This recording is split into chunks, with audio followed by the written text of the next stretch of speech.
The goal is to provide early warning of anything that looks unusual in cables, particularly at the joints and terminations. So we're looking at trends in individual sensors and also combinations of sensors. So being able to look at a large number of locations at the same time gives us a lot of power for finding statistically significant deviations in normal behavior. This is quite a good question because some issues can be spotted immediately. The moment you switch the system on after commissioning, Greenlight will tell you if a connection is a good connection or a bad connection, or it's on its way to failure already because of some element of poor workmanship.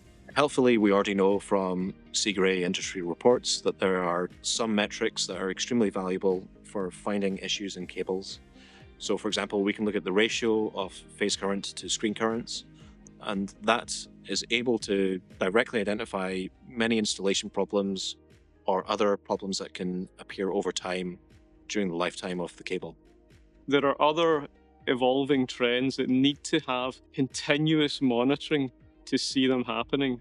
It relies on statistics fundamentally, so gathering data continuously from multiple points and at multiple points in time in order to establish what is normal operation and watch for any deviations or trends away from that cloud of normality. So there's two kind of time domains that Greenlight operates in. There's things that are immediate, and in fact there are also transient events that Greenlight will tell you about. But then perhaps the deeper layer is the statistical trends in the operating of the cables, and that's a kind of different class of alerts that it provides.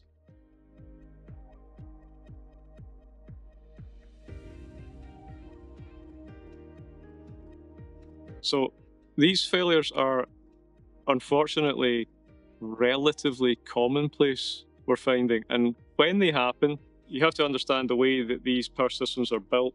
These cables that we're monitoring are usually critical infrastructure carrying power from generation to where it is consumed. And that could be on land or offshore. When one of these cables goes down, that's a critical conduit for power that has just been taken out.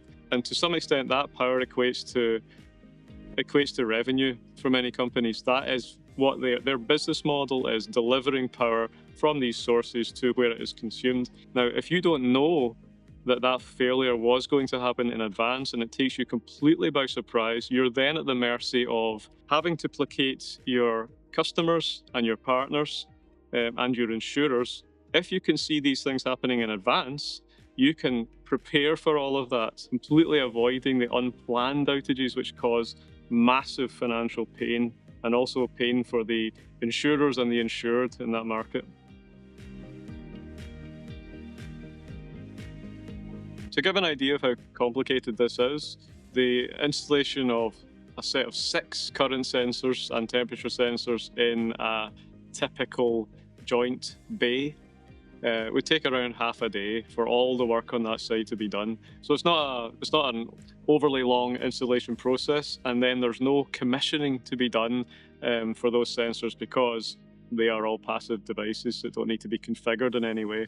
It's fully suited to retrofits and for existing builds. Installation simply requires mounting the sensors at the required locations and then connecting the fibers via the existing splice boxes. So there's no need to connect power supplies or data networks, which could be wired or wireless, to these remote sensor locations.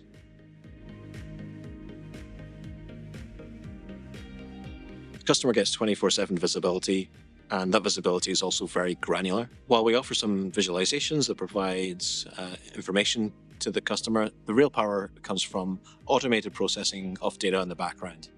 So there are 2 aspects to Greenlight. One is the distributed electrical sensing hardware, which enables us to get these measurements passively from these challenging locations and bring them back to the second aspect of the system, which is synthesis.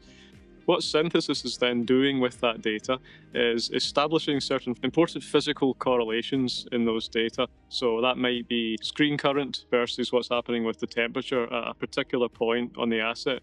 Now, these are certain important physical relationships that have known normal behavior that we can watch for.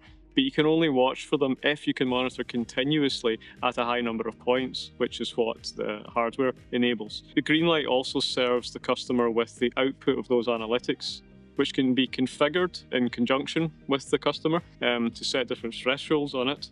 But fundamentally, what it's looking at is the deviation from normality of different correlations in the physical behavior of the asset. So what we're seeing from the early Greenlight installations is that operators can already see behaviors that are not yet visible in just a temperature analysis of the cable or in terms of the power flow in that asset, but they are behaviors that are very likely to lead to problems down the line.